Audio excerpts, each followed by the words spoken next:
When a meek, mature lady walks up the steps to the courtroom, for example, many can't help but feel sympathetic. Don't be fooled, because female crime bosses are beginning to make their own name when it comes to underground dealings. Take a look at our list of top 10 most dangerous women in the world. Number 10. Sandra Olivier Bertrand. Sandra Olivier Bertrand, born on 11th of October 1960, gained herself the nickname the Queen of the Pacific when she became the leader of a Mexican drug cartel.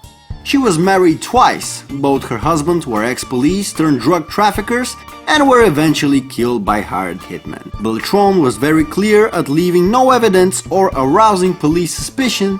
This was until 2002, when her son was kidnapped and there was a $5 million ransom for his safe return. After her son was returned to her, the police launched an investigation. In 2007, she was charged with organized crime and drug trafficking offenses. Although some of the charges were dropped throughout the trial, she was still charged with possession of illegal weapons and money laundering. During interrogation, she described herself as a housewife who makes her money by selling clothes on the side, but her story was not bought by officials. She remains behind bars today. Number 9. Claudia Ocho Felix. Claudia Ocho Felix was earned herself the reputation as the Kim Kardashian of organized crime, thanks to her ever-pouting image that she has been known to flaunt on Instagram. In 2014, it was reported by several British tabloids that Felix had become the new head of the Mexican gang known as Lost on Tracks, who have been labeled responsible for hundreds of gruesome murders. US intelligence has reported that the gang is the world's most powerful trafficking organization, as they are formed by a group made up of deadly hitmen. Felix gained the head position of the Los on Tracks after the previous leader, her boyfriend, Jose Rodrigo Arechiga, El Chino, Gamboa, got arrested. El Chino was accused of the death of 3 men who were found hanging from a bridge in Mexico nearly 4 years ago. Although Felix likes to play the part of a loving mother to her 3 children from a previous relationship, there aren't many women like her who have access to unlimited funds and custom AK-47. Number 8. Judy Morgan. Judy Morgan, who was born on 18th of December 1944, is known as the matriarch of the Morgan family, a group of infamous criminals based in Melbourne, Australia. The Morgan family were drug traffickers whose name became feared both publicly and amongst the criminal underworld. Judy's first husband, Leslie Johnny Cole, died during a gangland shooting in 1982. Her son, Mark Cole, was then murdered in 2000. She then remarried Louis Moran, and they had a son together, Jason Moran, who was shot dead in 2003. Her brother-in-law, Des Moran, was also shot dead in June 2009. Judy and 3 others were arrested on suspicion of the murder. The police alleged that Moran had hid the getaway car in her own garage and then disposed of it later. They had everything they needed on surveillance to finally see her spend time behind bars. During the trial, Moran's house was set ablaze in an arson attack, and finally she was sentenced to 26 years in jail with a minimum service of 21 years. Number 7. Thelma Wright.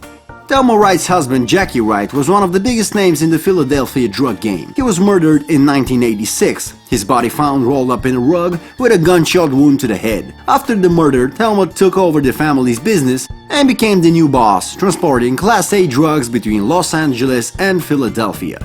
The couple had a son together, and she wrote in her memoir, "People were assuming Jackie left me all this money. Nope, I got this child. I can't lay down and die, so we just resumed business as normal. Made a lot of money. A lot of money."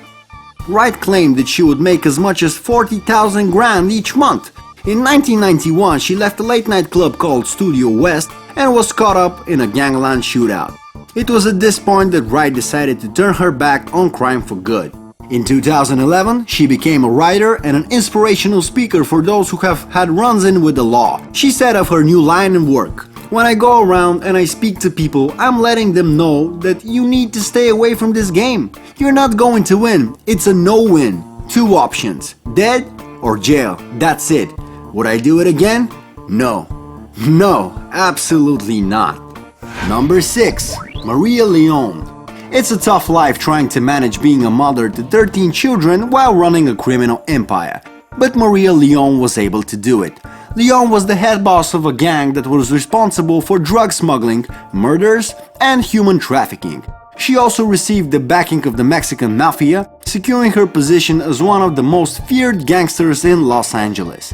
The police reported that her gang had turned whole neighborhoods into hell and shots would be fired into the air if they're ever entered.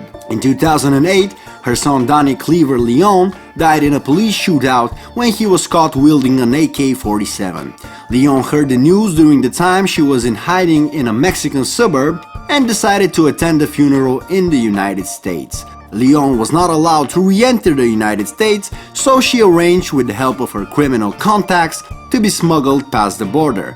Unaware they were all under surveillance, the gang were overheard by police and their plans to attempt a crossing at the border by scaling the fence.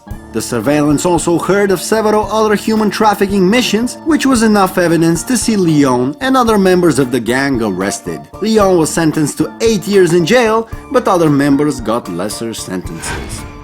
Number 5. Maria Liccardi. Maria Liccardi was born on 24th of March 1951, was the former head of the Liccardi clan based in Secondigliano, North Naples. She was a crime boss for nearly 8 years until her arrest in 2001. Maria became the first female boss of the Liccardi clan after her husband and 2 brothers were arrested. She was often labeled the Godmother by her gang, who controlled drug trafficking and extortion rackets throughout North Naples.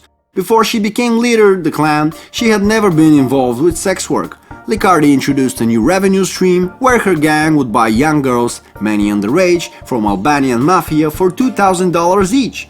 The girls would be promised work in another country and they would be more happy to escape the poverty of their own homeland. When they arrived in North Naples, they were enslaved, doped to avoid escape, and then forced into sex work. When they were no longer required for service in the sex trade, they were murdered.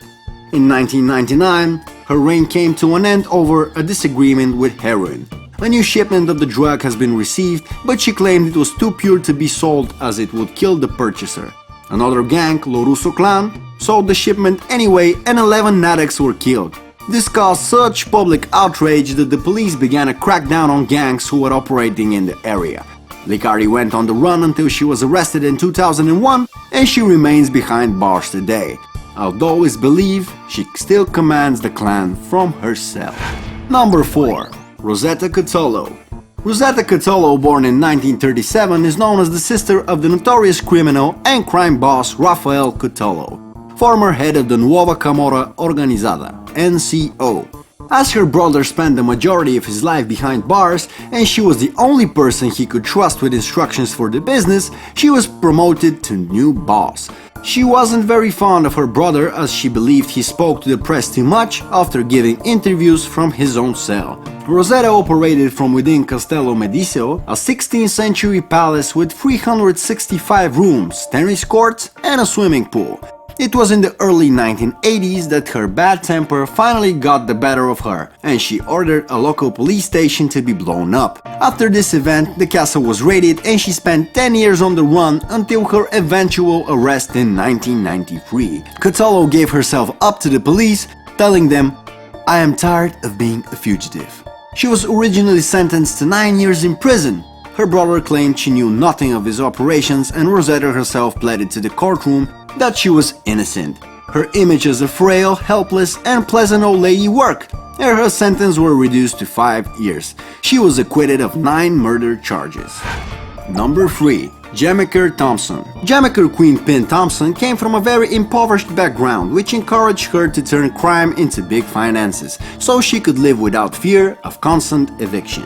She met her husband, Anthony Mosley, and together they had a son. The couple became an unstoppable team and began selling huge amounts of crack cocaine. They became the biggest drug traffickers in Los Angeles throughout the 1980s. They soon paid for their life of crime, as one day, when she was cleaning his car, Mosley was shot and killed. The death of her husband left Thompson devastated, but she continued to traffic drugs, which made her hundreds of thousands of dollars each month. She became partners with a new dealer and continued her reign, until her partner was arrested and he named Thompson.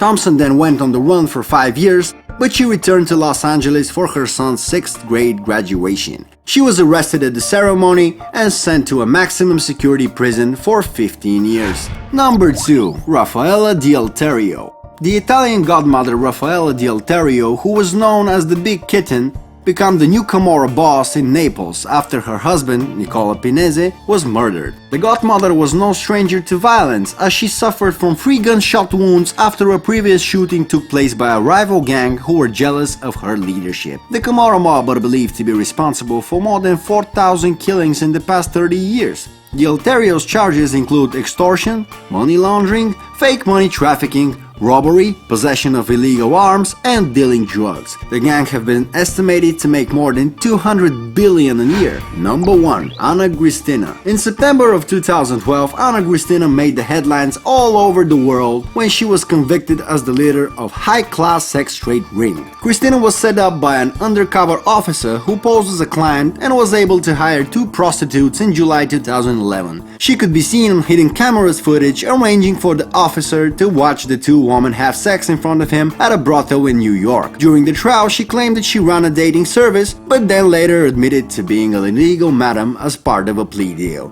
She was sentenced to 6 months imprisonment and 5 years probation. The courts heard that following a 5-year investigation, she has earned an estimated 10 million from her wealthy clients. Her employees included Playboy and Penthouse models. If you liked our video and you want to see more, don't forget to subscribe.